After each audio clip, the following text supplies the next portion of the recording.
With the help of One Ummah, I'm raising money for orphans in the war-torn and poor countries like Syria, Yemen, Afghanistan, Gaza, Lebanon, Malawi and Bangladesh. If you want to get a share in this reward and help these cute orphans, link will be in the description. Assalamu alaikum guys, and welcome to another episode of Smile to Jannah. In the UK, tensions are high because of the death of this man, Henry Novak. He was an 18-year-old student. He had an altercation with this individual over here, Vikram Digwa. The footage of Henry Novak being handcuffed as he lay dying on the ground has provoked intense debate over the past few days. So Vikram stabbed him, and as he was stabbed, police was called. Vikram's family got involved and tried to make it seem like Henry was racist. The police, instead of apprehending Vikram, they were duped by Vikram and his family, and they arrested Henry. Bear in mind, this individual was stabbed. He did tell the police he was stabbed, he couldn't breathe. The police handcuffed him, and as they were reading him his rights, he passed away. The case went to court. Vikram was sentenced to 21 years in prison. So it's supposed to be life, yeah, but he got let off 2 years for good behavior and this and that, whatever the case may be. However, 21 years, of course, is too less. And last couple of days, I've seen on social media, brown people, black people, white people, all speaking out against this atrocity at this shortcoming of the police. Weaponization of the word racist, and there are questions pertaining the weapon, because he's a Sikh. Sikhs are allowed to carry a blade called a kirpan, so there's questions as to what did he stab him with. Now, generally speaking, from what I've seen, as you guys can see, this is BBC, they're saying Novak suffered stab wounds to his leg and fatal wound to his heart from a 8-inch blade that Digwa said he carried as part of his Sikh faith. You've got the Sikh MP who said it was not a kirpan.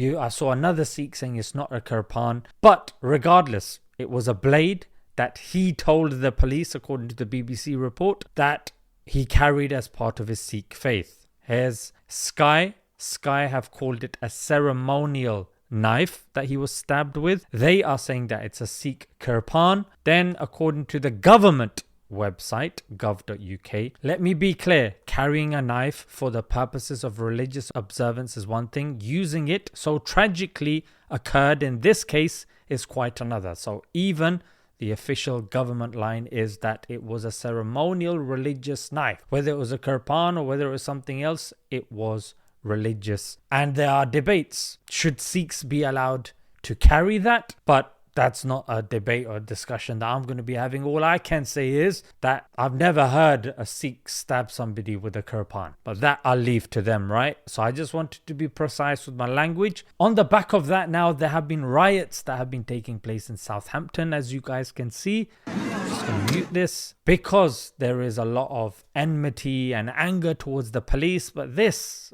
how does this make any sense? Surely I would have thought the common sense reaction is to have anger towards the police that were involved, right? Call for their sacking, call for them to be taken to court and arrested and, put behind bars or whatnot. But doing this doesn't make sense. So apparently this is the street in which his family is there. The mum hid the knife. The brother called the police saying, oh, this guy was being racist and all of this. So people are furious with the family, and they are furious with the way the police treated Vikram. Yeah, and I haven't looked too much into that, but the far right are claiming that he was given special privileges. And let's just say you do get to his house, the police get out of the way. What are you going to do? Kill his family? It doesn't make any sense, right? So you got this chucking bricks at the police. And the reason why I'm highlighting this is because in the last few months, people have, GB News and all these guys have been highlighting, you want to protest, you got to do it peacefully. The police are there to protect us, etc. And they're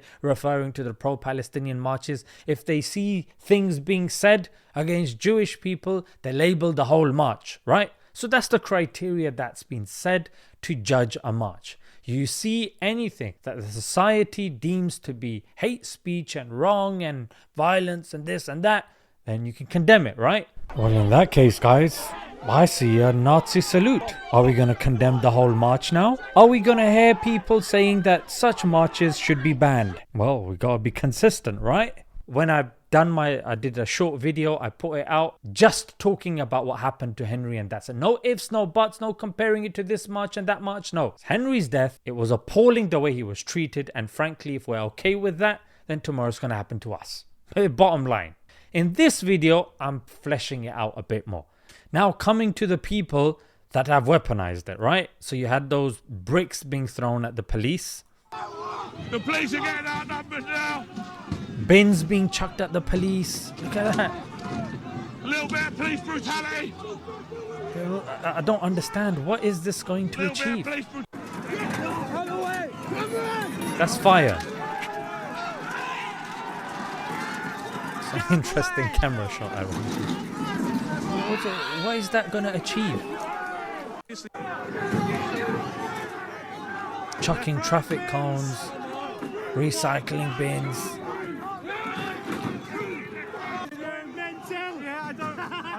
Look, that's one of their own. They're catching strays. That's why, you know, if it was an organized protest, I would have gone there. Not gonna lie. Yeah? But when you see Tommy Robinson turned up. Now, okay, no problem. No biases with Tommy or whatnot. If he's standing for something good, then you got to give it to him, right? Now, this is an individual that had died. Now, his family made a plea to the public, please do not weaponize this. Right? Makes sense. What did Tommy do? Well done for not remaining silent. Good. Agreed. Well done for not remaining silent. People turned up. Great. Well done for coming out. Okay, well done for coming out. Okay, this is, you can see it's the start of his speech, yeah? Henry's murder is it? I've spoke about this for 20 years. I said you've spoken about Henry's murder for 20 years. Because bear in mind, it was an Indian Sikh that killed him, yeah? An Indian Sikh. You'll be a victim of a race gang, i.e. Pakistani Muslims. My God. What is wrong with this guy? This guy is a classic idiot. An absolute grifter. Someone's been killed in an unacceptable manner. We should be coming together to put certain institutions to task, namely the police and the government. What the hell is this? Pakistani Muslims. The guy was an Indian Sikh. The very community that he's been championing. I'm not saying that there's anything wrong with them, but I'm now saying that look at the shift. Now another prat, Gurmeet Singh, yeah, he's a Sikh who hangs around Tommy Robinson. He's been friends with him for, years, about 15 years or so, yeah? Now listen to him. Rest in peace, the young boy, the young white English boy. Even before I say something, like, what sort of condolence is that? Rest in peace. Seems like you got a problem with him. Rest in peace. Henry Novak, white Henry Novak. That wasn't his name, but I'm adding that in. The hell's wrong with you, Baldy? Let me play it again. The young boy, the young white English boy.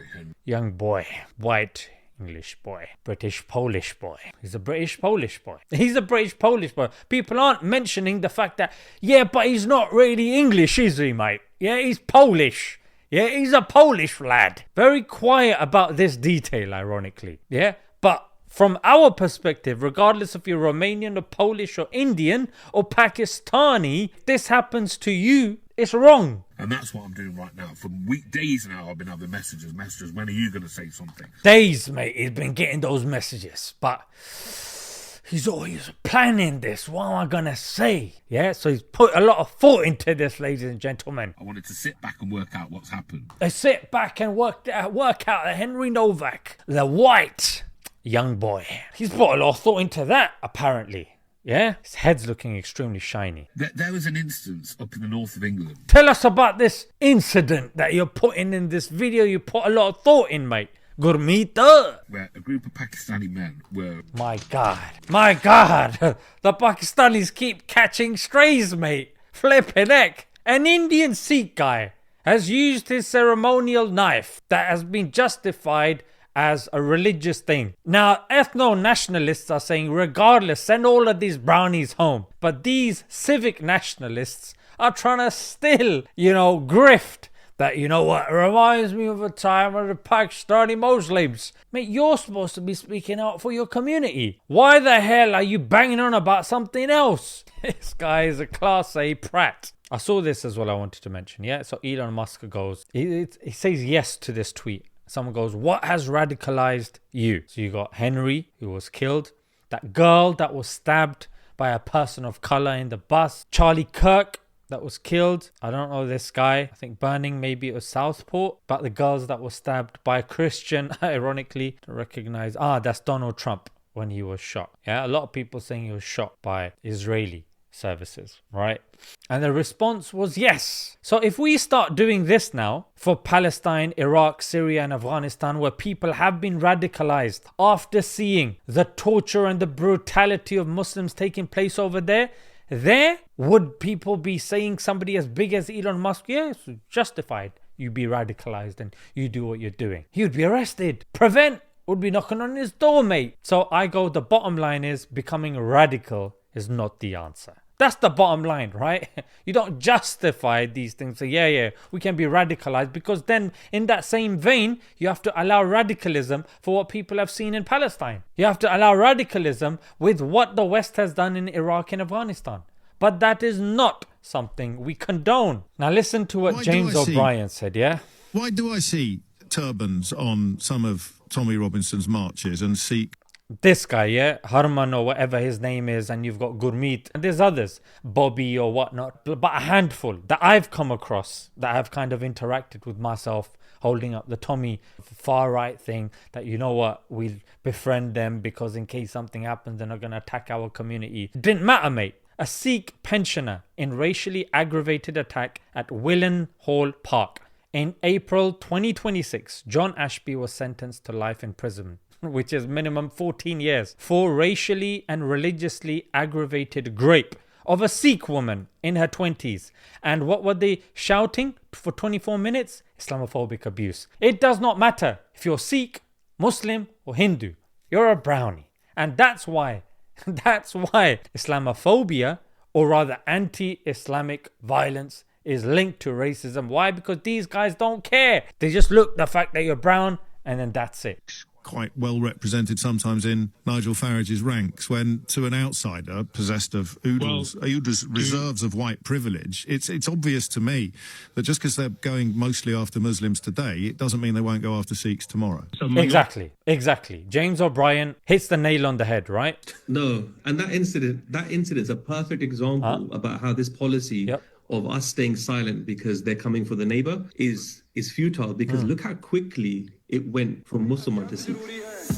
See how quickly it went from Muslims to Sikhs. Doesn't matter, Gurmeet, if you're a friend of Tommy, because people want, and they're saying deport the Sikhs, deport the Indians. I saw one bit where Indian flag is being ripped, and these, some of these guys are so dopey.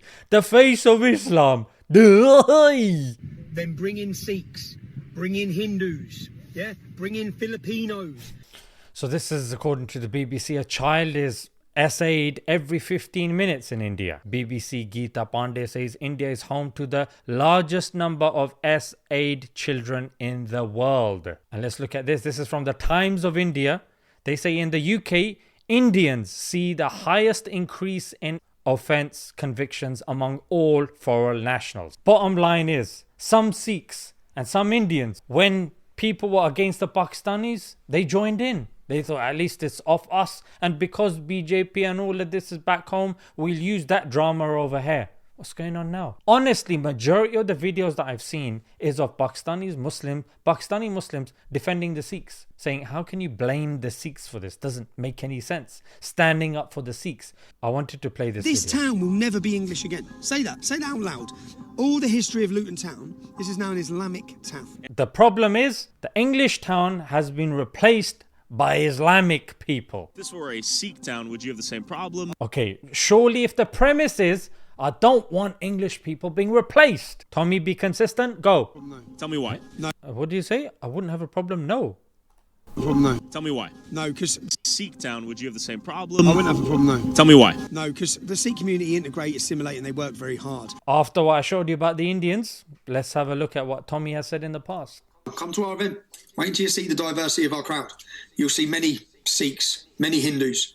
That clip is making the rounds. And of course, we're seeing Rupert Lowe weaponizing this. We're seeing Nigel Farage weaponizing this, and people are furious, right? And it will continue. It will continue. Why? Because it's the politics, populism. This is perfect for them to rally the crowd and the people in their favor. This was Rupert Lowe's tweet. Look over here. Foreign cultures that have no place in our country. He's the one that these guys love. It should cause certain conversations to take place in our homes as well, as to what's happened, as to, is the reaction justified? Where's the hypocrisy? And what should be our view when dealing with these things? Let's leave it there. Until next time, Assalamu alaikum.